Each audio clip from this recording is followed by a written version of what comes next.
चाहती हूँ। जय ओबीसी, जय संविधान। मैं ऋचा पटेल, ओबीसी महासभा मध्य प्रदेश छात्र मोर्चा प्रदेश अध्यक्ष। जैसा कि आप सभी को जानकारी है कि पिछले 6 महीने पहले एक महिला के साथ गलत हुआ था छतरपुर जिले में, जो कि छतरपुर की प्रशासन थी वो उनके पास गई, उनकी कोई रिपोर्ट नहीं लिखी जा रही थी। लेकिन उसके बाद वह हमारे ओबीसी महासभा के पदाधिकारियों के पास आई, जिससे हमारे ओबीसी महासभा के पदाधिकारियों ने उसकी मदद की, उसे सहारा दिया और उसके लिए हम लोगों ने आंदोलन किया था। लेकिन सत्ता में बैठे लोग आरोपी बाबा के साथ हैं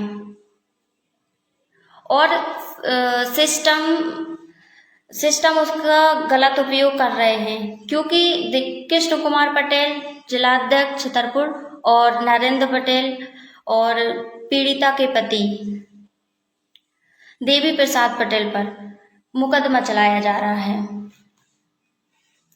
लेकिन 6 महीने बीत गए, लेकिन आज आरोपी बाबा जेल के बाहर है और हमारे पिछड़े वर्ग के भाई कल कृष्ण कुमार पटेल और नरेंद्र पटेल को गिरफ्तार कर लिया गया है। और उन्हें गिरफ्तार कैसे किया गया है? अगर वो गिरफ्तारी नहीं दे रहे थे तो कैसी प्रशासन है, कैसा हमारा सिस्टम है, कैसी सरकार है कि उनके खेतों को उजाड़ने की धमकी दी जा रही थी, उनके रिश्तेदारों को धमकी दी जा रही थी, उनके घर गिराए जाने की धमकी दी जा रही थी।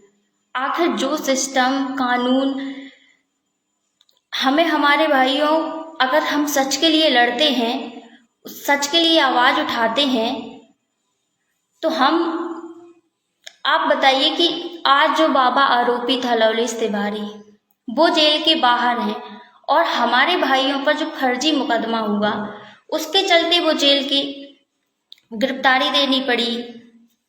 मैं छतरपुर की प्रशासन से और नेताओं से निवेदन करती हूँ और उनको चेतावनी भी देती हूँ कि आप सच के साथ, आप एक सिस्टम पर हैं, शासन प्रशासन सत्ता पर बैठे हैं, तो आप सच की लड़ाई लड़िए ना, सच का साथ दीजिए ना। ना जाने अगर आपका इसी तरह का सिस्टम चलता रहा तो हमारे कितने निर्दोष लोग सजा काट रहे हैं, आम जनता परेशान होती है। अभी आंदोलन की तारीख जल्द से जल्द डिसाइड होगी। हमारे ओबीसी महासभा राष्ट्र कोर कमेटी सदस्य जल्द से जल्द इस पर निर्णय लेंगे और जैसे ही हमारी तारीख डिसाइड होती है हम आप सभी को सूचित करेंगे।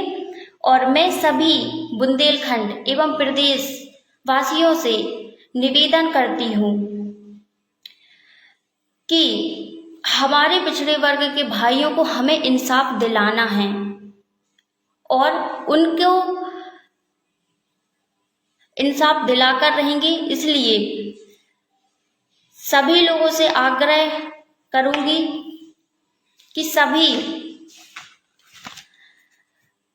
लोग एक साथ होकर, एकजुट होकर, सर्व समाज के लोग, पूरे पिछड़े वर्ग, एसटी एससी वर्ग के लोग, सभी लोग हमारा साथ दें और हमारे 2-3 निर्दोष भाइयों को जल्द से जल्द इंसाफ दिलाने में मदद करें। और जो आंदोलन हमारा छतरपुर में अब होगा उस पर मैं खासकर छतरपुर, टीकमगढ़, निवाड़ी, सागर, दमोई, सतना, पन्ना के लोगों से ज़्यादा आग्रह करूंगी कि आप सभी के पास का जिला है, सभी पहुंच सकते हैं, तो वहां पर ज़्यादा से ज़्यादा संख्या में पहुंचेंगे और हमारे भाइयों के लिए लड़ना पड़ेगा।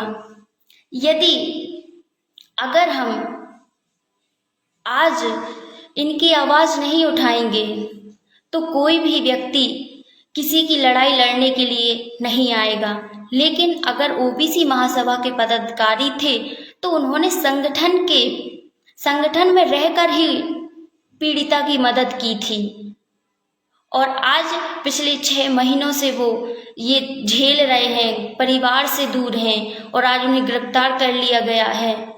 कानून सबके लिए है, बराबर होना चाहिए ना। आज लवलेश तिवारी को भी जेल में होना चाहिए था, लेकिन वो आज बाहर हैं।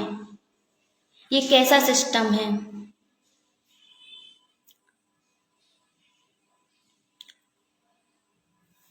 छतरपुर में जो आंदोलन होगा और जो आंदोलन हम लोगों को करना पड़ेगा, वो इतिहास लिखेंगे, क्योंकि निर्दोष लोगों को, और आखिर हमारे पिछड़ा वर्ग एसटी एससी वर्ग पर ही क्यों?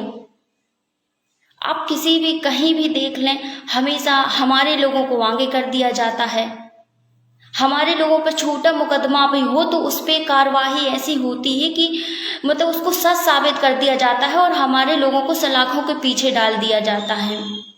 मैं सभी से निवेदन करती हूँ, आग्रह करती हूँ कि डेट डिसाइड होगी तो हमें हमारे भाइयों को छतरपुर में न्याय दिलाना है और उनको इंसाफ दिलाकर ही रहेंगे।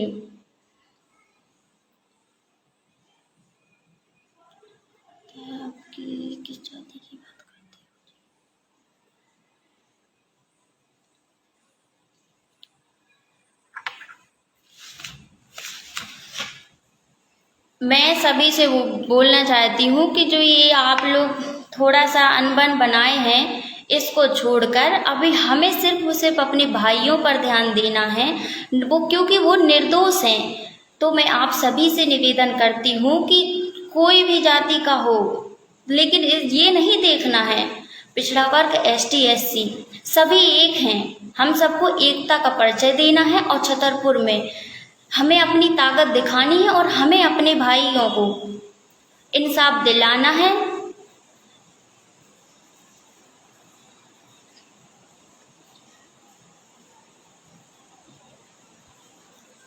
इसी के साथ धन्यवाद।